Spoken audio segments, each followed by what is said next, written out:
Welcome back, guys. Today is December 22nd, and we are going to get into door number 22. Let's see what's in there. Another red hot sauce. That's the same as yesterday. Looks like we have a duplicate. So this is sauce number 21, and then door number 22, we have sauce number 21 again. So this is Rudolph's Red Nose Maker Red Jalapeno Hot Sauce.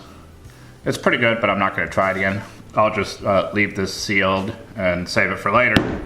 But I guess I'll take my daily dose of hot sauce. Here is number 22, what's supposed to be in the door, the Ghost of Christmas Hot Sauce. It's a ghost pepper hot sauce with distilled white vinegar, ghost pepper, salt, xanthan gum, sorbic acid, and citrus acid. So we're missing a ghost pepper hot sauce. Well, that's a little disappointing, but I'll go ahead and email them. Maybe they'll send me the right hot sauce. Thanks for watching. Join me tomorrow. We're gonna get to door number 23.